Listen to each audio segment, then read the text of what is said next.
call the meeting to order. 11:15, July 5th, IT committee meeting.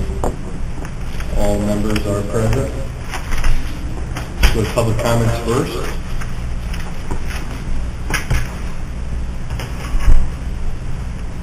Hearing no public comments, we'll go into the next topic, which is the fiscal year 18 budget.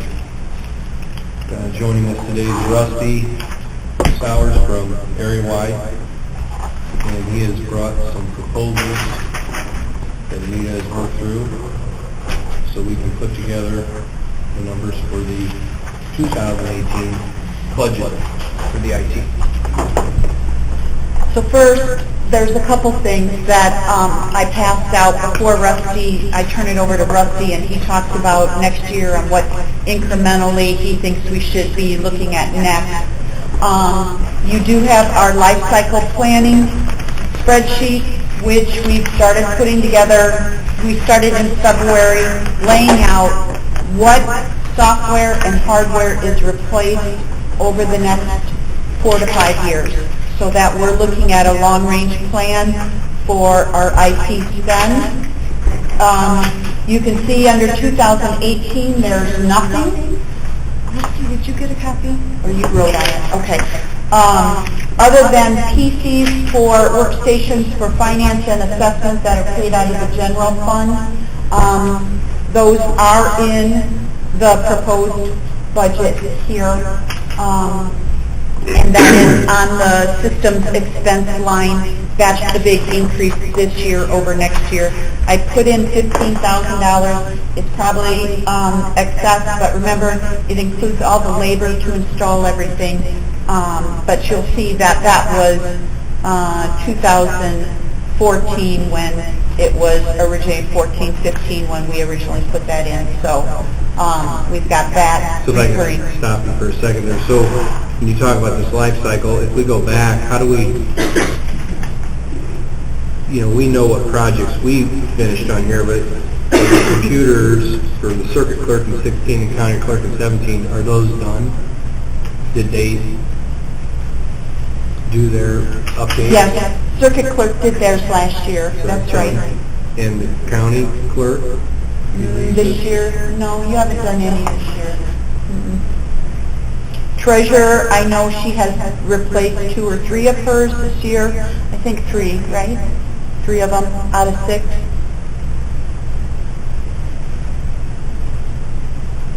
Which that's their prerogative to do that. Right. If the whole purpose of this is if the cane gets kicked too far down the road, we can't recover. Right. Right. And the other issue is you want to watch the Windows software, and at what point does the software that's in the operating software on the workstation, when does that go out of support? Because at that time it becomes a security risk for the county once it goes out of support. Because they're not, correct me when I'm wrong, but then Windows isn't sending updates for security patches. And that is the vulnerability that causes all these malware. That's how they do it. So a question for Rusty. If, let's say I'm a department head and I have a computer that was supposed to be replaced in 14 and it's still sticking around, do you still have, is it still on, is it still being monitored under the service, or do you have to kick it off at some point? Yes, we'll keep that vision on it, and we'll even support it with endpoint security or antivirus. However, there's not many of those around. XP systems, Windows XP. Right. I'm not sure if everyone recalls the big XP end of support crisis, and everyone replaced those. So there's a couple of them out there here and there, but we would try to lock those down and segment those from the rest of the network to prevent them from, if they do have an issue, prevent them from spreading jumping networks. So if you look at the 2020 column in the life cycle planning, you see there Windows computer times 50. That's what that is. That is end of support for Windows 7, I believe. Yes, Windows 7 support life cycle in January of 2020. So it's, you're looking at 2018, 2019 is when you'll want to do that. But it might be wise to start doing that now. So as I look at this, 18, 19, and then 20 is full, do we have a dollar amount on that 20? An estimate, it depends on what we're going to do with certain things, but yeah, we can have some estimated ballparks for what we're going to do. And we can actually push those up to 2018 if that's what we want to do. It's just, That's what we would peak shade that thing and spread it out over 4 years or something, so it's not. I'll just pass out this document. There's a life cycle planning, page 3 on the third page.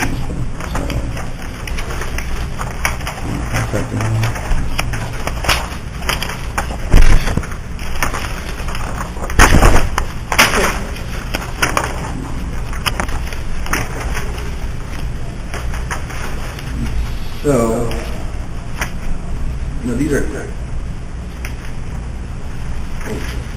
these are basically estimated ballparks for doing certain things in 2019. However, the Windows client lifecycle, there's not fixed pricing on that, and that's per department. Some of these departments are slated to actually start replacing certain computers in 2018, and then there's been a push to replace others 2017 and 2018. So That's page 2, right? The life cycle. Yeah, page 2. Sorry. Right here. There you go. So I've got numbers on that. The heading is a life cycle consideration for the page.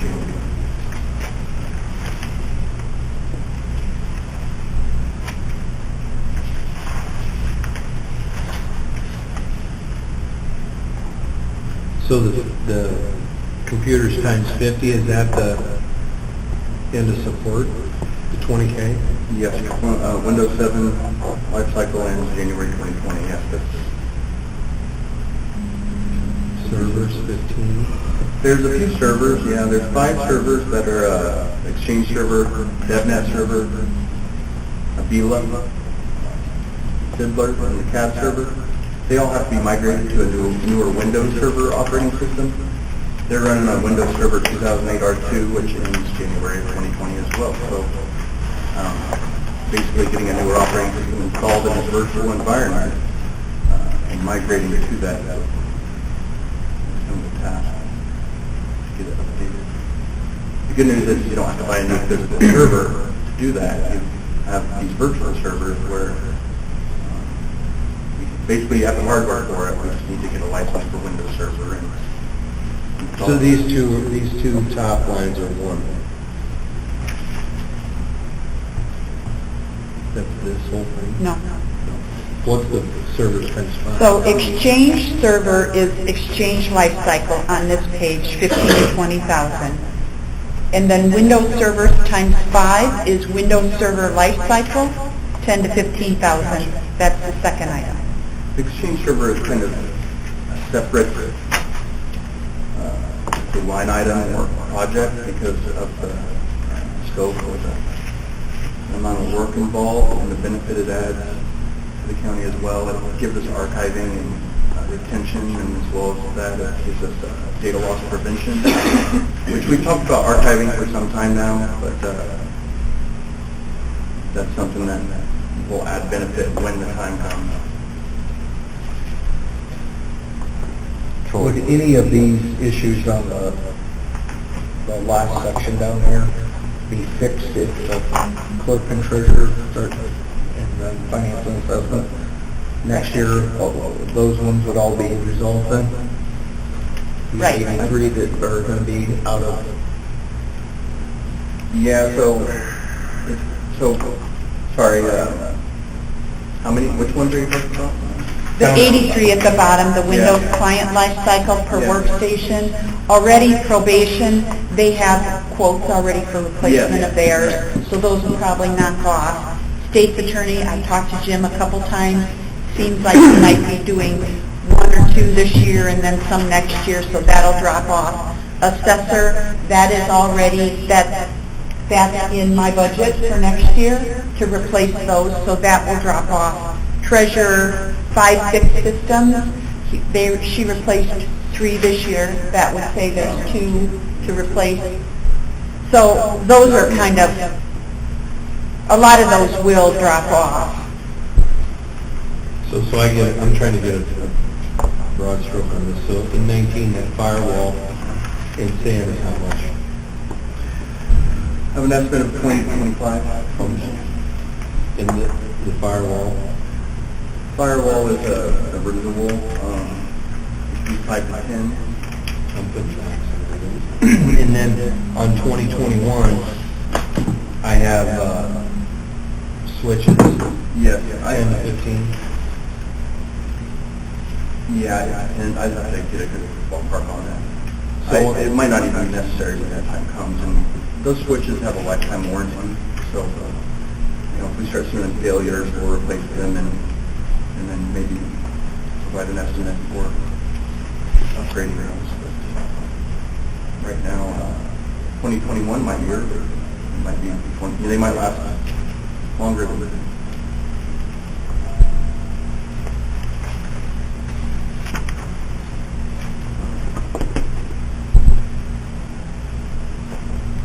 So when I add those 4 years up, I get there, 150K, spread that back out over 4 years, it's 40 a year versus riding that thing. Mm-hmm.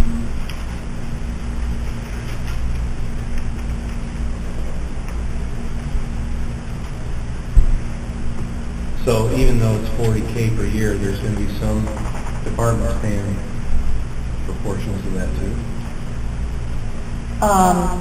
On these projects that we have in here, any of the like network-wide projects that we do, then I always talk to Lisa and Lisa for automation fund.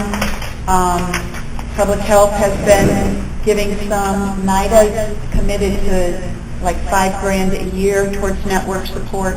Any of those funds that come from other departments or other funding sources, if it's project specific, like those, then it goes into the IT fund, and that's how we have been funding them, that way. So it's not all coming from the general fund. Yes, you're right, Troy. You have something to say, Russ? Well, I have kind of a curious question. Like in, say in Bob's office, the SA office, it sounds like that everybody's going, what he's got now is going to have to be all converted to virtuals. I'm sorry, the A computer virtual. you have just, Will not run it, right.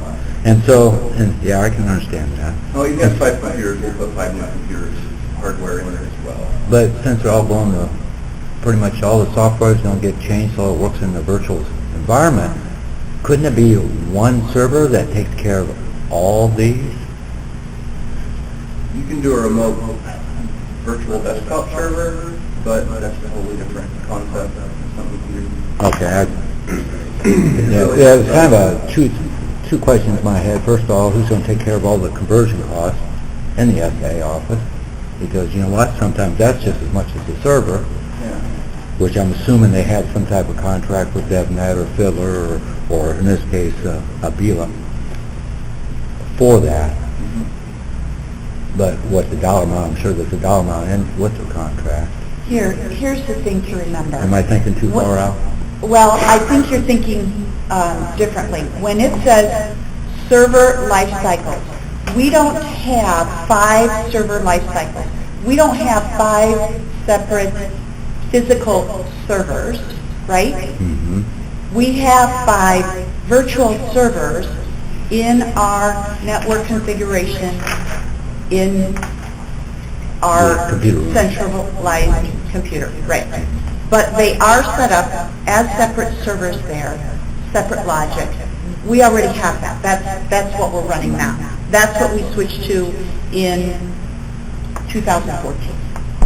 Instead of having a separate, and when he's got this on here, and the conversion, the Windows Server conversion, that's the operating software for that server. It's not the Abila software, it's not the DevNet software. That's separate. It's the Windows server and the operating system for that virtual server that we already have on our essential, it's a cloud, Your data center. in our data center right now. That should clear it up, clear as mud. It doesn't exist. It's already. As long as you got it all right, I got confidence. That is the crazy thing we're talking about. Yeah, Nothing yeah. really, there's no physical. It's already a virtual server. It already It's is. going to a newer version of Windows. Right. It's not the DevNet Avila Fiddler software we're replacing here. It's the operating software to run those virtual servers. That aren't really there. Oh, they're They're there. there. So there's only one there. There's one there, but it's split up into different pieces.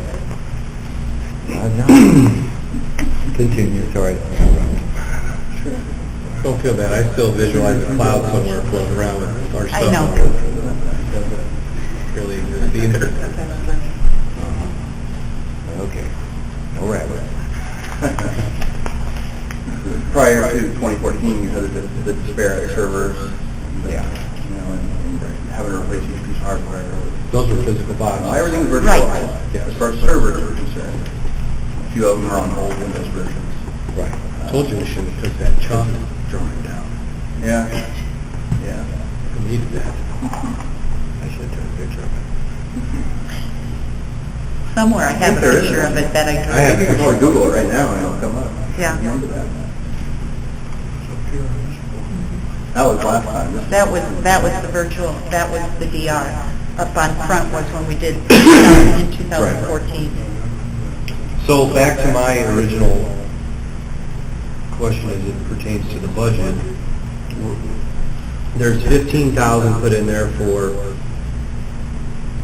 this year, For FY18, I have for it, this coming year's budget. right. Mind you, I haven't presented my budget or anything. This is my tentative working paper for right now. I put in $15,000 for the 9 workstations, 7 in assessment, 2 in my department. So then it goes from 19 to 35. Okay. Right. And then in 2020, it goes to almost 100K. I have, I have 96. oh, I I got took the- I took the max. 77. I Well, I didn't do took the the, okay. And then it drops off a little bit to, like, back to 15K again, which might not even be needed at that time, but, Right. so my whole point is, you know, hopefully I won't be managing this anymore, but we could level that, so we're just running even keel. Otherwise, we're gonna get into a crunch again, where we're gonna, Right. we're gonna be crying about the money. Right. But those numbers aren't as bad as they sound, because there should be some help along the way Right. from departments. But if you level them all off, they're 40, and then whatever would come out. accumulate money going forward. So that's not included in this number? The 15K is included in here, but other than that, no. This stuff is not included in here.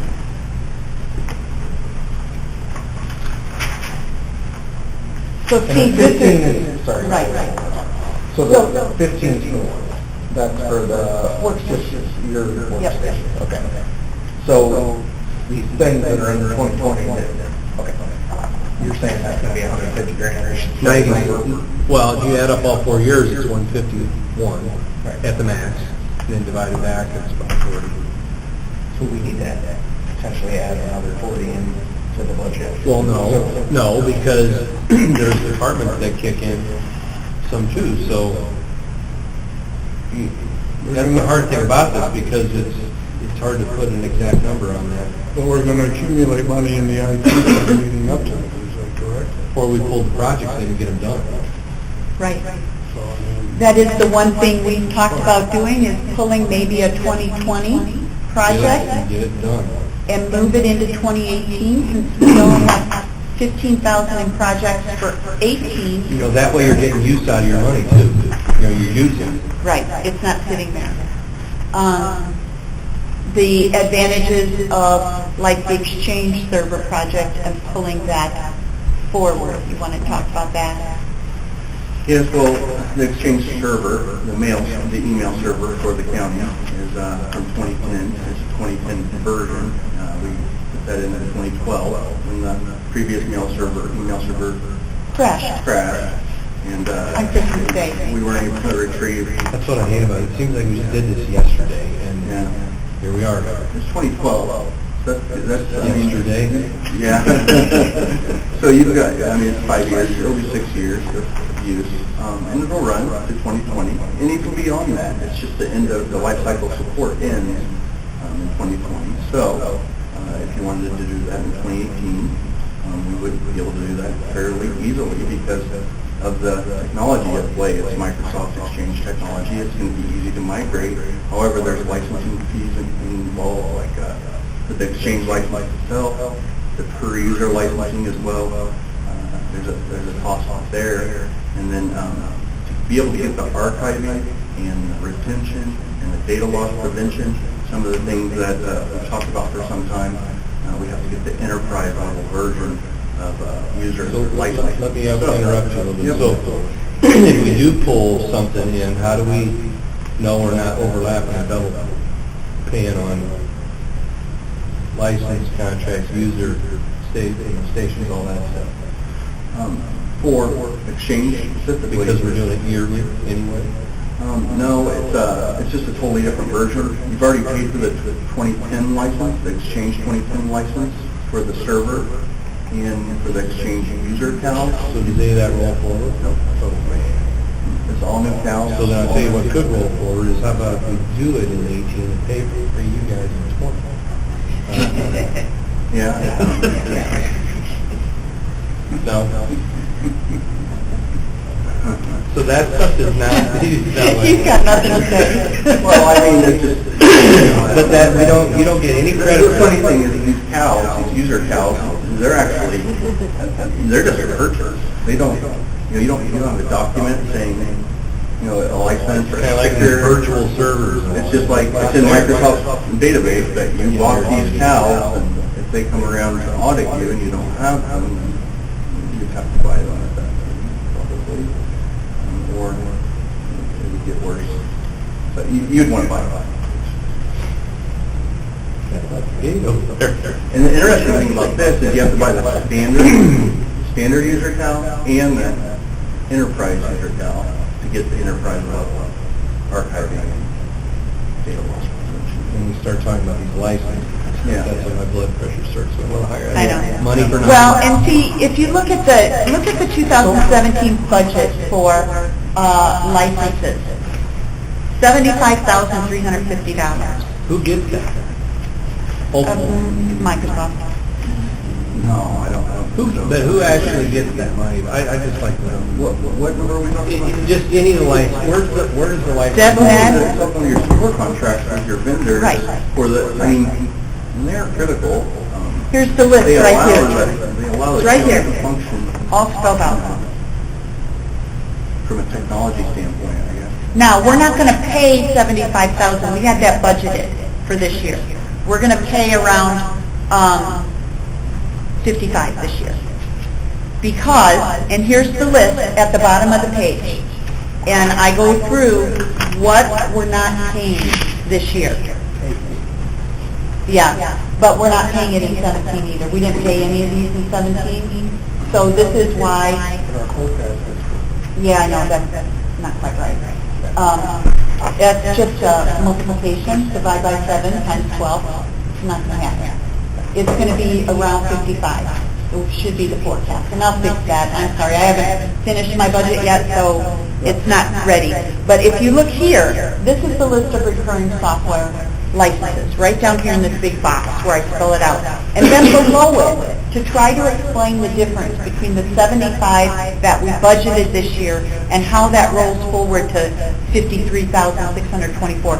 These are the licenses we're not paying. We're not paying for a couple reasons. One, switching to the DR the disaster recovery and the changes we made there when we moved those, the sand, over to the courthouse basement, and we discontinued, the support on those, saved us $6,000.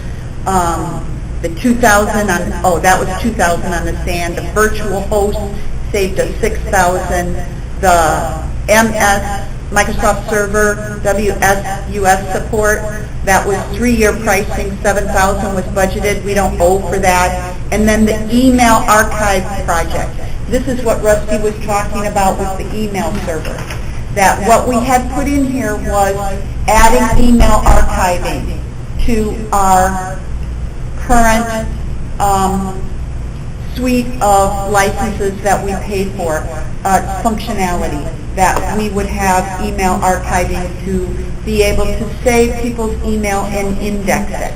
Well, we already have it on our backup, so we're not doing that. What Rusty's talking about is when we replace the Exchange server and we move to enterprise licensing, then that automatically comes with that functionality. So why pay for it now and add it to what we have? And let's just implement it when we do our upgrade to the Exchange server, either in 2020 or if we decide to move it up a year or two, whenever that happens to be. But in the meanwhile, we save, or we don't spend $6,700 that we were thinking last year we would spend to add this functionality. We're not spending that. So that's why our budget was too high last year. It was too high.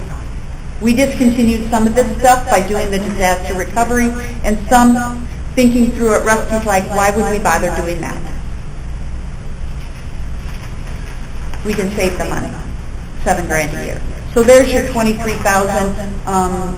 There's about $5,000 difference miscellaneous in that. I'm not quite sure where it is, but it's in there somewhere. But that's your difference between 75 and 53 for next year.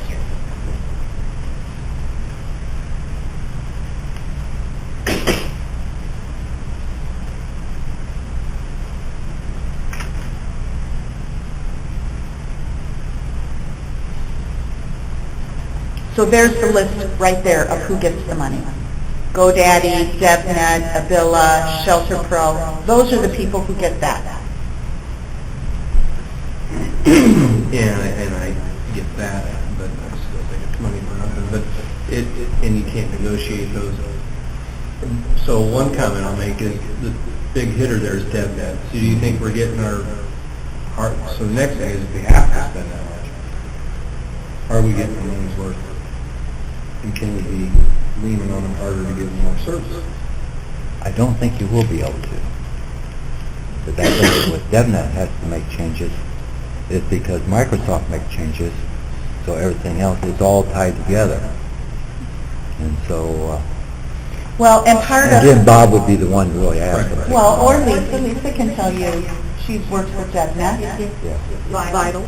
Right, Yeah. clearly. It's excellent. Yeah. But Support great. Good. So, I mean, I don't know how much we pay them, but I would... $23,250 a year. I think we're getting our money for it. Good. That's good to hear. You got to pay at least. Yeah.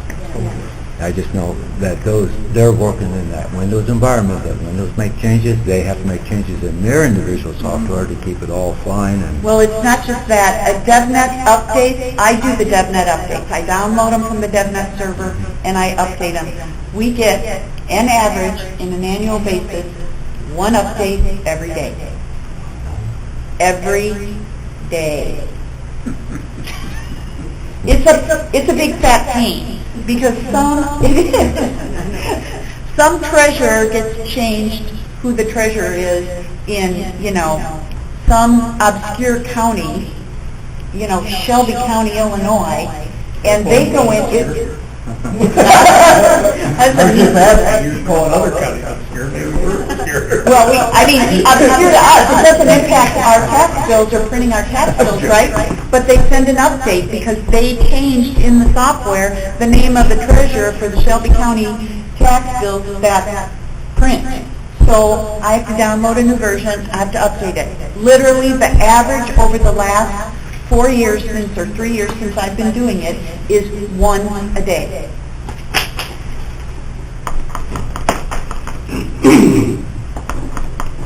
Sounds labor intense. It is labor intense. I'd like to see them help us with the migration when the time comes, when we do have to move this Yeah. server over. I'd expect that to be part of that. And I don't think we had an issue last time we did it in the server project. But Lisa's right. I mean, their support group, when you call them, they're right on, and they know who we are. Let me jump on right now, Anita, and look at what's going on. They're, Well, if you remember, that's one of the reasons we chose them over the other Right. two, because they came in here and knocked our doors down.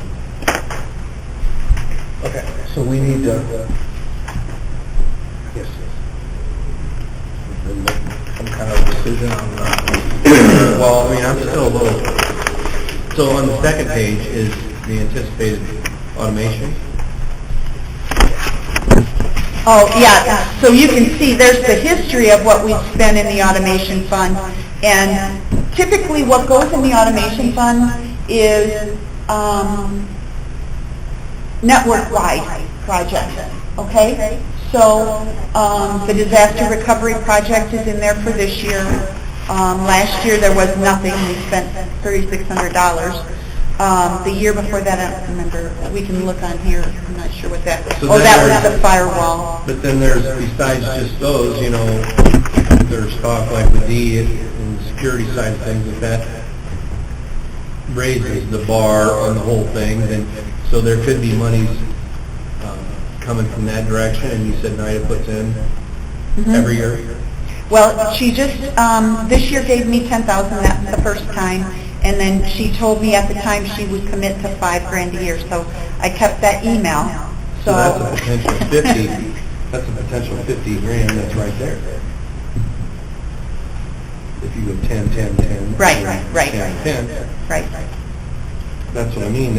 Unless I'm seeing thing wrong, if you, Right. if you level load this whole 4 years then, right, you're covered Right. on your project. right. Now, and this doesn't include, and that's not what Rusty talked about, these last 2 pages goes into the cybersecurity issues and what's going on there. Lisa's gotten a letter on that. Dee is talking about her security issues in terms of being a covered entity and what might be required there. And what we're talking about so far in the 40 grand a year on average doesn't include changing any of the things we have right now.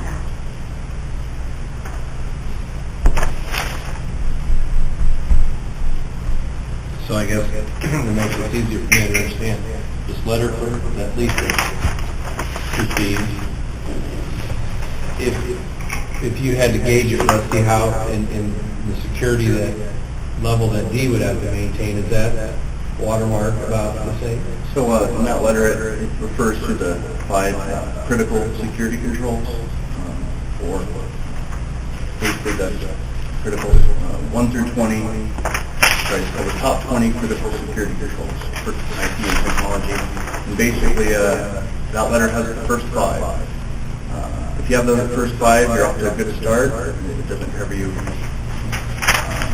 entirely. What we're proposing is addressing first 5, a few where we see weak areas, and also implementing a cybersecurity framework, and then actually, whether it's covered entity status or some other status for protecting PII, PHI, any of the sensitive information we see here, we recommend there's a NIST framework that's basically all-encompassing that will help us maintain security and compliance. And so, we have a list of recommendations. Well, I guess what the committee would need to understand is what actually is mandated. If I see this right, from Dick Durbin, Yeah. maybe he ought to look at one block in his backyard, because that number is going to be 10 times Iroquois County's numbers. That's true. Yeah. So yeah, If I could do the that math. part isn't fair. Cook County, and it took 2017 to figure that out. Well, yeah, and so what they're gonna do, what they're gonna try to do is take the liability and shove it up the I thought you were cost. aware of that. Well, I don't, nothing is mandated. Yeah, it's just, it's a hint, it's basically a hint where they're going. And then I want to know, I mean, he's asking questions, Senator Durbin was, and, I believe there probably will be federal money available at some time, and, for assistance in that. I think that's one of the things that they're really wondering about. I think that the threat to state systems are a lot bigger than to the county systems. And, there's two components to security in elections, and one's in the voter registration system, which is online and did get hit, in Illinois and many other states. And the other is the actual election that took place, and in our county, the ballots that are on the system that you vote on when you put your ballot, in that device. Those memory cards are burned on a device that isn't connected to the internet, so cybersecurity is not an issue with an actual election. It just is with the voter registration system, and like I said, can they hit counties? Of course they can, but it's states that they're going after. And like Russell said, the bigger issue for Cook County. Yeah, the one block there. And I don't know that we necessarily need to be the leaders in this.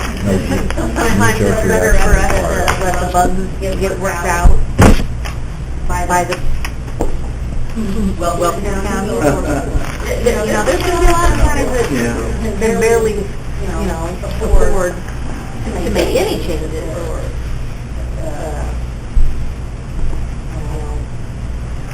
improvement. What I'm thinking is, right now, the tentative budget, I think we ought to forward onto the finance committee budget hearing. With the 15K, or do we want to level load those? Or 15K You know, enough, and then we'll balance it with yeah, what- I think looking at the number, based off the bottom line number, we can probably do some jockeying around later if things look like they need to change. There's a lot of forecasting, there's a lot of things electronics that change fast. Just like last year's budget, sure, there's some numbers that are different, but there's reasons why. And we're always going to have that.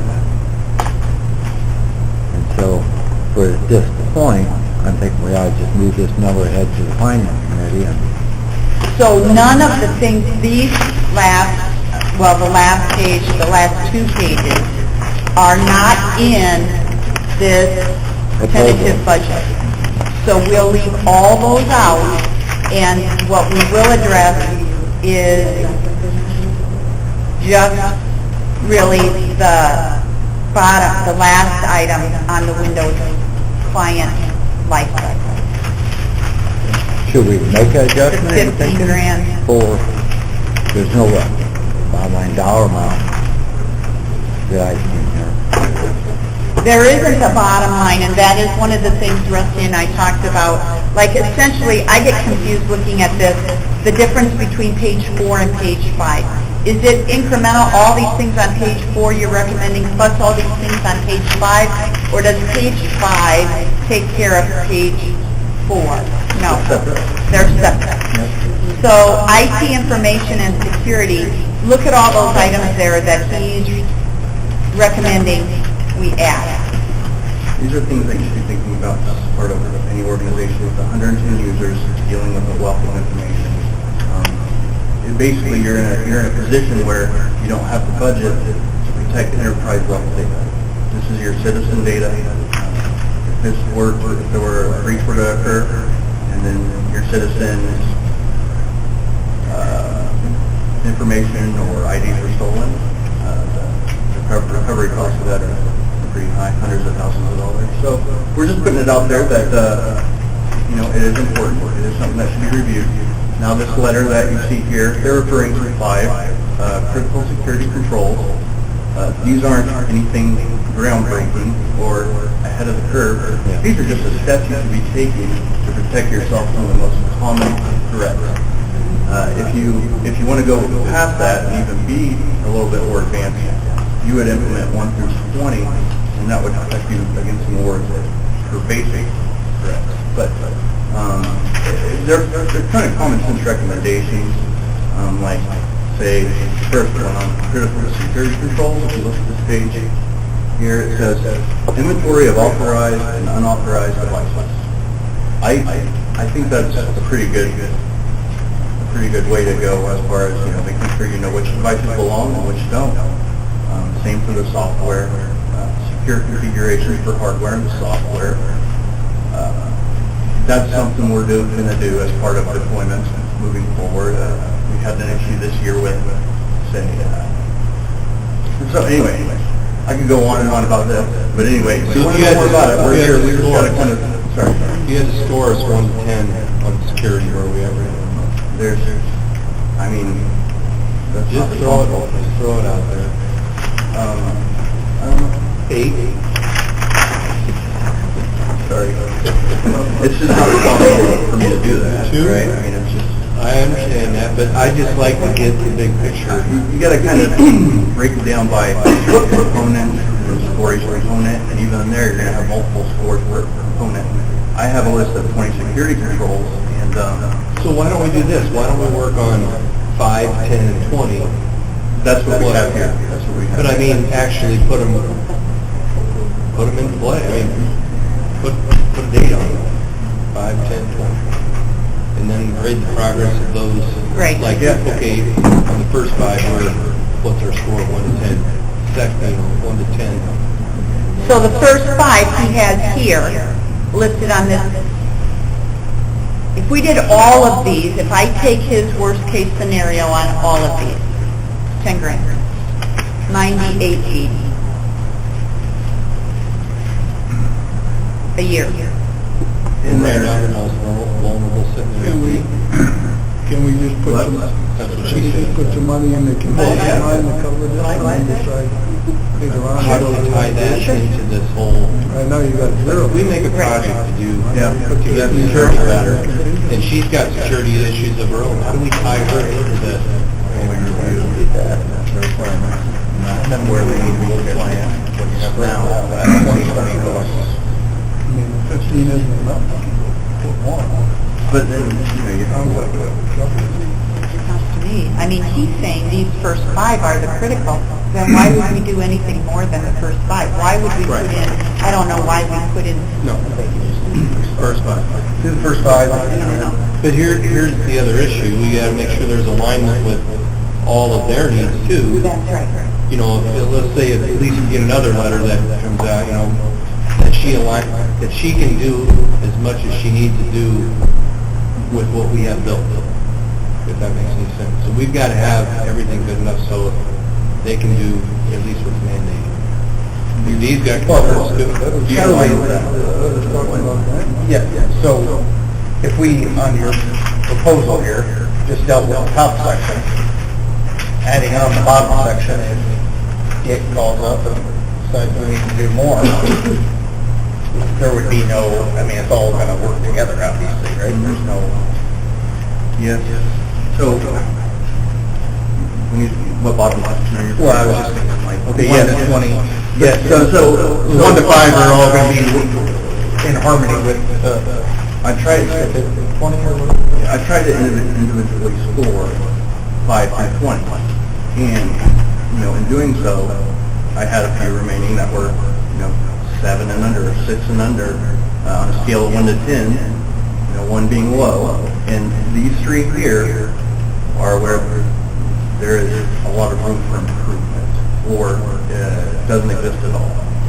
And so, numbers 18, 13, and 16. So if you, page, sorry. These 3 here.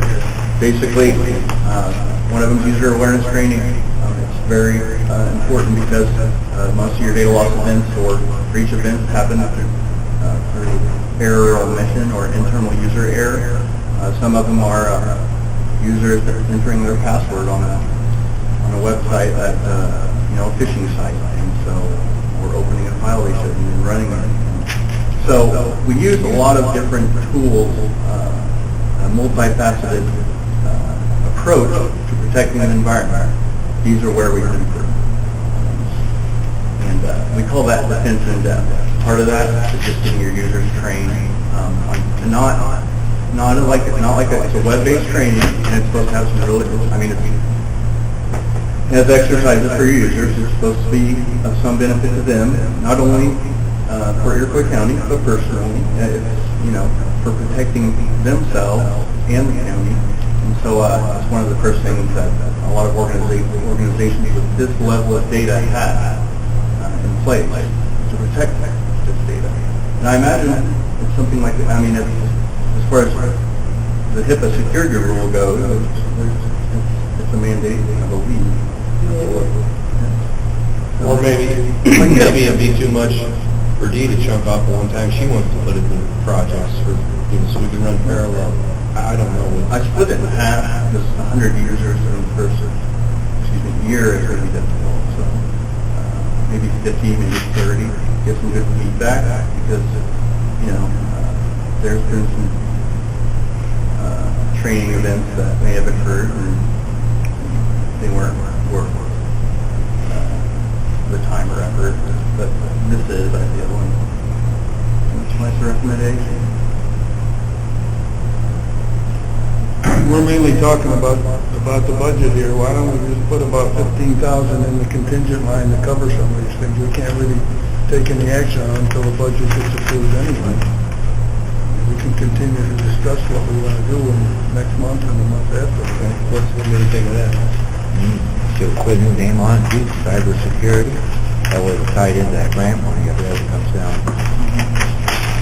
And that's what you're looking at, in that document, that letter refers to that, right? No, wait a minute. So John was talking about the contingency line. Now, Russell brought up a point. Well, Earmark that. it's all about cybersecurity. Understood. And you know what? There's grant money that comes out, we don't have to spend our own. At the same time, Mr. Durbin's working with his right-hand man, that is chairman or he's the chairman of cybersecurity of the federal government.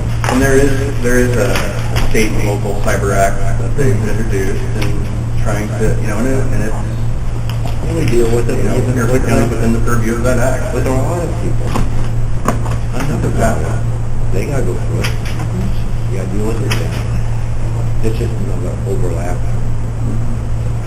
But good cybersecurity practice is part of good IT health and best practices. There is value and benefit here. Obviously, paying your $23,000 a year DevNet support cost, you don't see a lot of value in that, but, what you have here is a technology that allows the county to function. So if it's good for cybersecurity, it's likely good for the organization in general. No end to risk management. It's a trade-off between confidentiality and integrity and availability. Security. Peace of mind. So what's the recommendation? I think the Put it in the contingency line? contingency line for cybersecurity, Okay? I don't know if you want to add terminology to it to make it more friendly. But not specify which projects Right. will be funded. Mhm. Okay, well, that's good.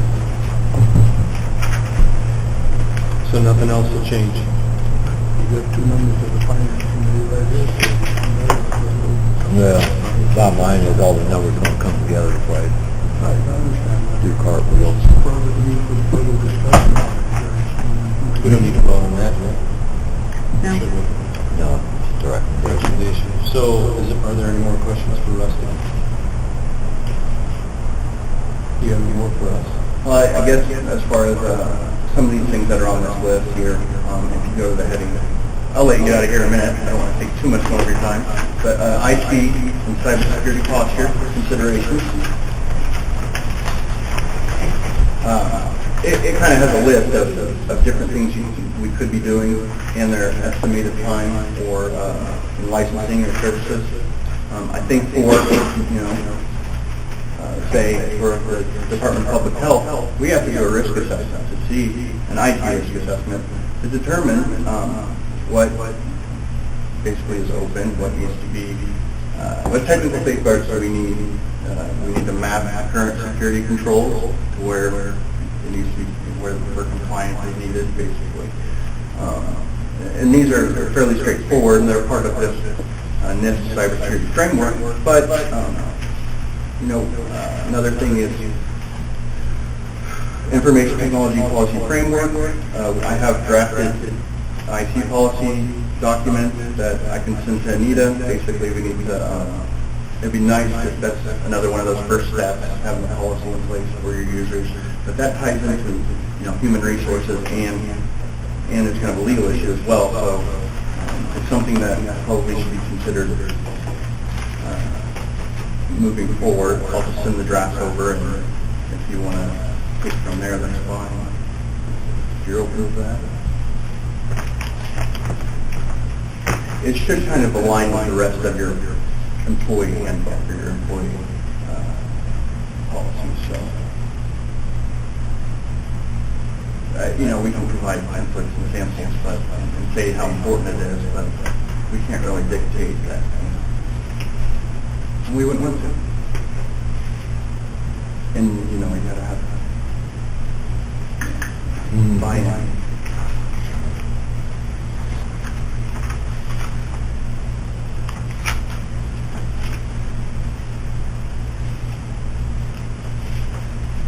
Do you have a copy of this, Steve? Actually, I mean, they're not. I can give you one. Do we have a black and white? I do.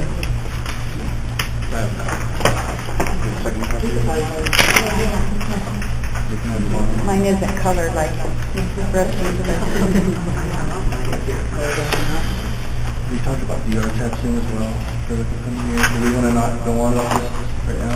Well, you Well, I mean, I don't want to. No, we've got, I've kind of got the overview of how, as long as Anita understands it. Right, committed. well. We just got to take it in small chunks. Right. But I want to make those chunks the same size as I'm on. On an annual basis. Yeah. So each year you're Shop taking them. something and, yeah. Because if we get it down and Talking back again about the life cycle stuff. well, no, just everything in general, because if you get it down where it's palatable, then there's some of these automation funds can apply, but we get in these positions where you owe a couple $100,000 on something, it gets it out of reach, and then it gets further and further away, and you can't get it, right now, I think there's a little more money available than there was a few years ago, so it's, instead of just, letting it float around, if we tag it to specific things, specific amounts and times, I think we can get done. Somebody should negotiate these license down.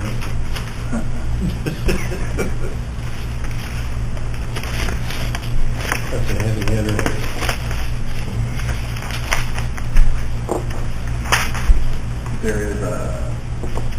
There's cloud services we offer. So it's So, okay. So now let's close on that and move on to the next one, other IT. So let's talk about that. So when will it be time to do that? Go to all cloud-based? first you want to make sure your software, your whether it's DevNet or Viva, is supported in the cloud. It has to be supported by the run in the cloud. And so that's something we need to start planning for now, if we're going to do it in 5 years or 6 years. if you're open to it. However, you should have a second guaranteed ISP connection, internet circuit coming in here. Because if you're relying solely on the cloud and there's a failure of your internet circuit, you're dead in the water. So, One backbone. Right. So I don't know what the options are right now for this location. It's Mediacom or Frontier or any other organizations have any build-outs in the area, but AT&T has a circuit here that has service level agreements attached to it, so if you're down, well, we've seen our issues there, right? So we don't want to rely on that. Correct. If we can bring another circuit in here, we're actually we could actually maybe even piggyback off the highway department's internet circuit if they were open to it as a redundant. Then we could talk about cloud, but we have to have a full understanding of what's involved. It's more of a operational expense, a variable expense as well. You pay for what you use, and if you can shut it down after hours, you don't have to pay for that. So can that be done virtually? Yeah. Piggybacking off the... Yeah, we set up a point wireless with the highway department from here to there. It's not as reliable, but it would be at least an available scenario. We did that at Plank, and we ran fiber all through town for the connectivity. Now that's not needed anymore. Obsolete. Yep. We ran fiber to every building. So circuit. Yeah, carriers you can use for that. For this case, we would do point-to-point wireless. If that's what the highway department is open to it, I'm sure. But Yeah, but they could also use us as redundancy too. right, yeah. And you'd have to have two different carriers. They have media. So we already have two different. With that, it's a possibility, but probably for another day we talk about that. Yep. But yeah, I should talk about it at least. Are there any other IT issues to talk about today? I have nothing. Ladies, anything? No.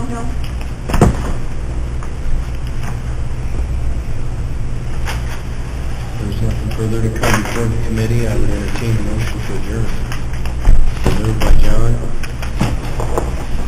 Second by Mr. Taggart. All in favor to adjourn, say aye. Aye. All opposed, same sign.